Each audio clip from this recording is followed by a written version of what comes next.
Olá, meus irmãos, sejam bem-vindos mais uma vez ao nosso canal. Meu nome é Ricardo Alcântara. Muito feliz com a sua presença aqui conosco, sempre participando, deixando seu like, seu comentário. Muito obrigado.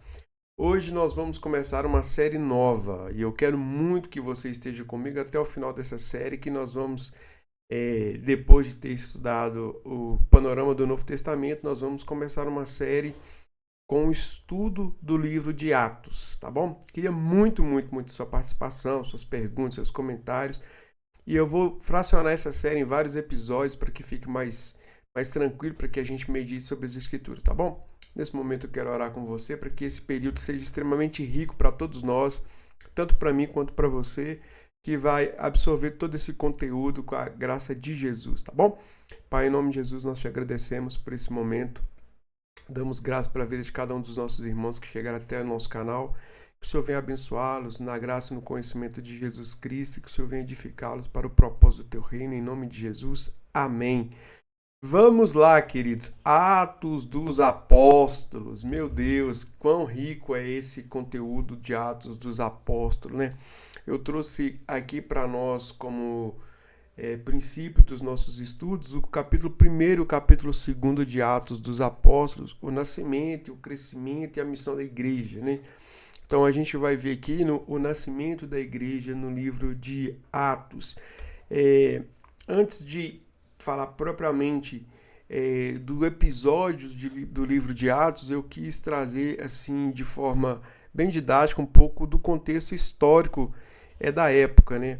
A gente vai saber que no período de Jesus, quem era o imperador era César Augusto, que governava ali antes do nascimento de Jesus e um pouco depois do nascimento de Jesus.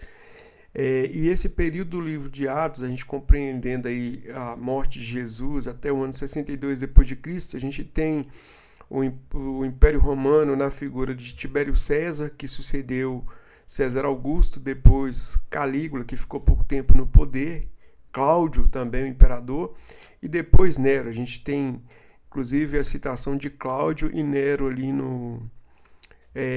Desculpa, a citação de Cláudio ali no livro de Atos, quando ele expulsa alguns judeus de Roma, né? Nesse período, querida, a gente estava vivendo no mundo o que chamava Pax Romana, que era a estabilidade política daquele ambiente, e também havia estradas seguras que favoreceram a expansão do evangelho, né? Seria a convergência dos tempos, né? Também temos a cultura helenística, né? Que era a cultura grega comum, né? A língua falada naquele período da história era basicamente a língua grega, né? O grego koiné como língua universal. Boa parte dos cidadãos ali de Jerusalém também falavam grego daquela região, pois no período ali de Alexandre o Grande, eles tiveram uma grande influência em todo aquele mundo antigo. E também temos o contexto religioso, que era o politeísmo, que era um culto ao imperador, né? Sinagogas espalhadas pelo império e por aí vai. Então, assim, a gente tem dentro desse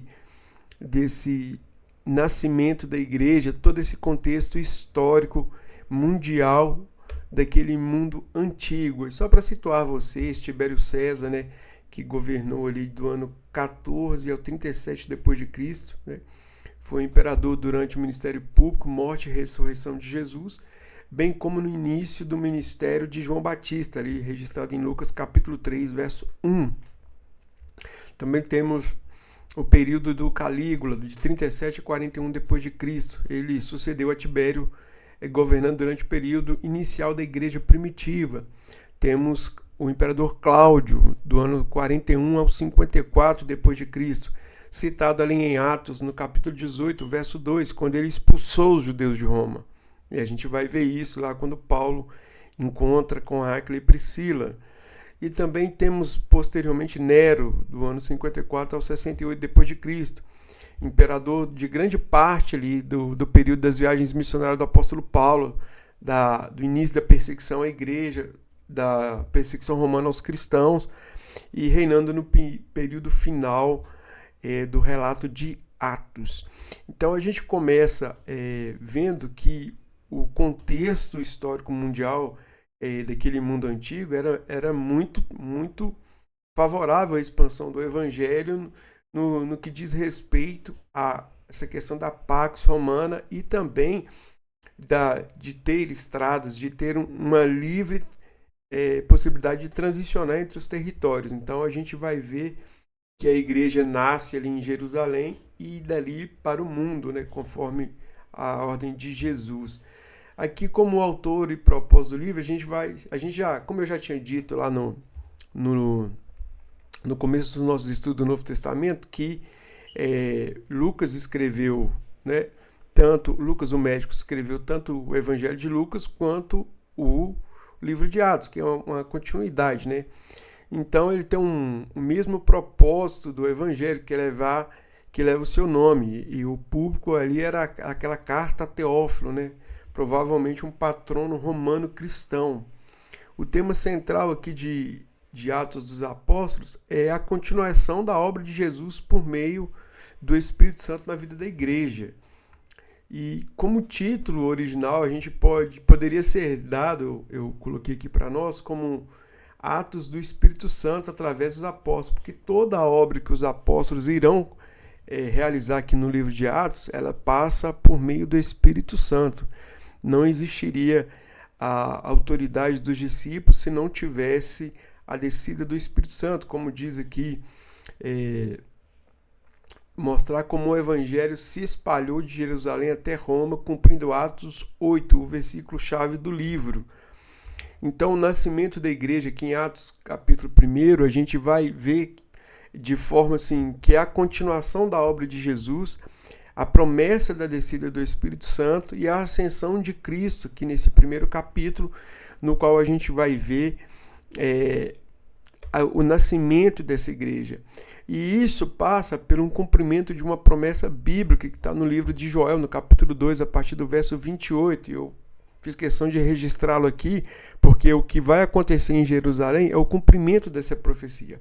E depois disso, derramarei do meu espírito sobre todos os povos, os seus filhos e as suas filhas profetizarão, os velhos terão sonhos, os jovens terão visões, até sobre os servos e as servas derramarei o meu espírito naqueles dias.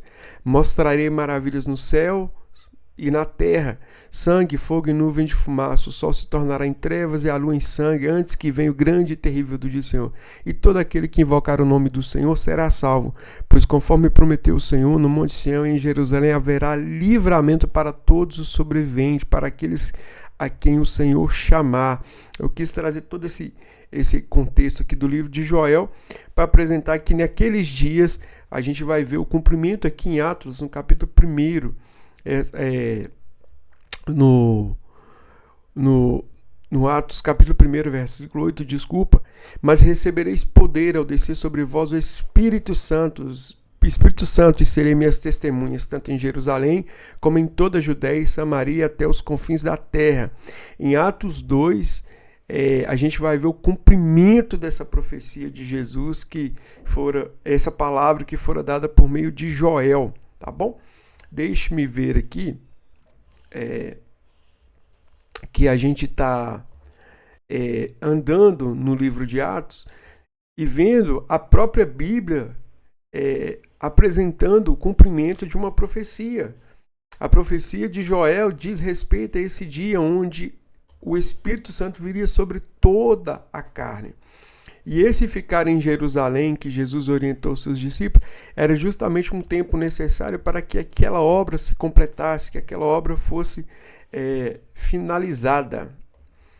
E a gente vai ver que essa promessa de Jesus aqui, para eles ficarem em Jerusalém, e rapidamente ela vai acontecer com o derramamento do Espírito Santo, aqui já no capítulo 2 do livro de Atos, né?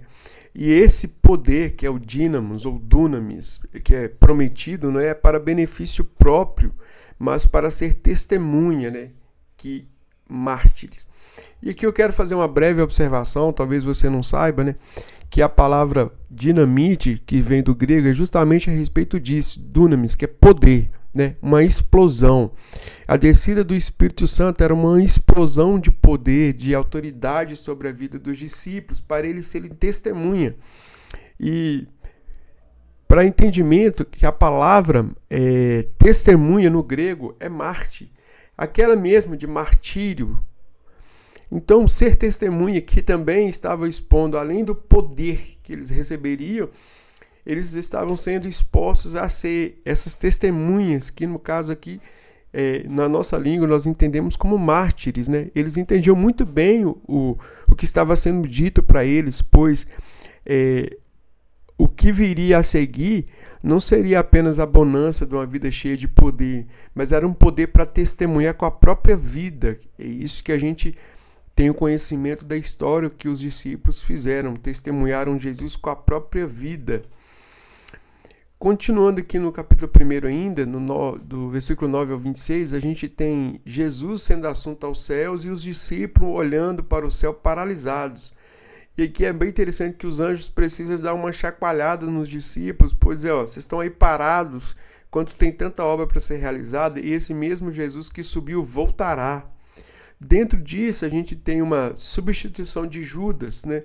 Pedro lidera a escolha de Judas e eles lançam sorte, Judas o Iscariotes, né? Eles lançam sorte e cai sobre um homem chamado Matias, que esteve com eles todo o período que eles estavam ali seguindo Jesus. O argumento, eles entendiam que eles precisavam de mais um para compor o ciclo dos 12, representando as 12 tribos de Israel, o ministério. Mas é bem interessante que alguns teólogos defendem que a escolha de Matias não foi uma escolha de Deus, foi uma escolha dos discípulos, né, dos apóstolos, que a escolha para substituir o Judas Iscariotes seria o apóstolo Paulo. Mas isso é uma discussão teológica que a gente não posso cravar, mas há sim essa discussão, ou pelo menos esse entendimento. Seguindo, a gente vai ver agora o som, o vento e o fogo, que acontece aqui no capítulo 2, né? O Pentecoste era uma festa judaica de colheita, né? Vocês podem ver lá quando eles saem do Egito, lá quando eles estão indo no deserto, Deus dando as leis. Então a festa do Pentecoste era uma festa de colheita.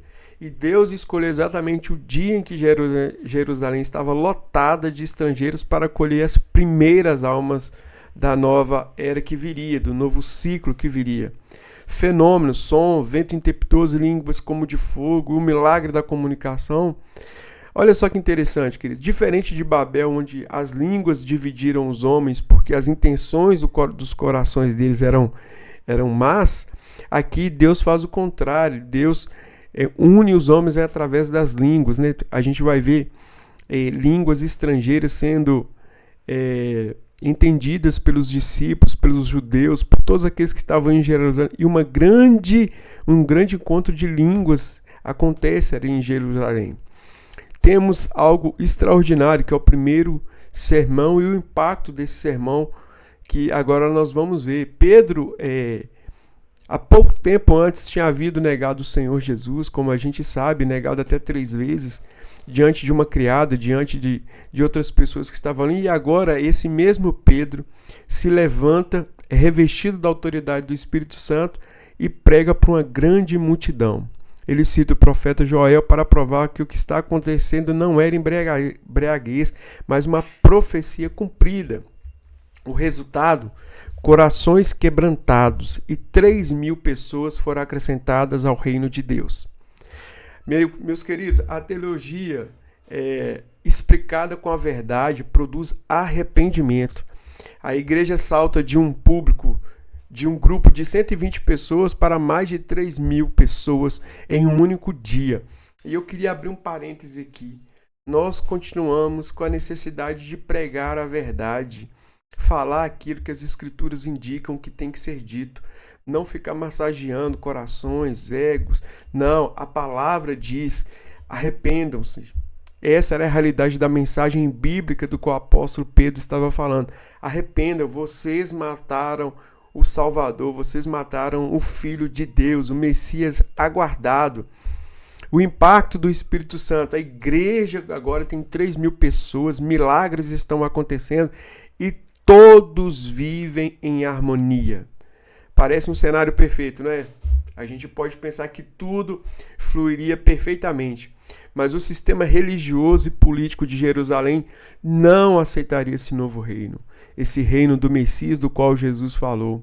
Mas ainda assim eles esqueciam que o reino de Jesus não era desse mundo, e sim de um mundo espiritual, né? Um reino que as pessoas mudariam de dentro para fora. O que Jesus estava querendo dizer, meus queridos, é que o reino dele vinha do Pai.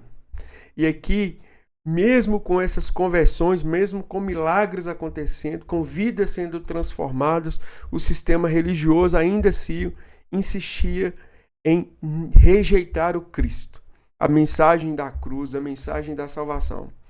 Então, se você chegou até aqui, eu quero pedir para que você se inscreva no nosso canal, deixe o seu like, pois no próximo episódio a gente vai continuar a história do livro de Atos, agora sim, com Pedro, João, chegando no templo de Jerusalém, com milagres acontecendo, com prisões, e a história do livro de Atos avançando até a chegada em Roma, tá bom? Fique conosco, que Deus te abençoe em nome de Jesus e até a próxima.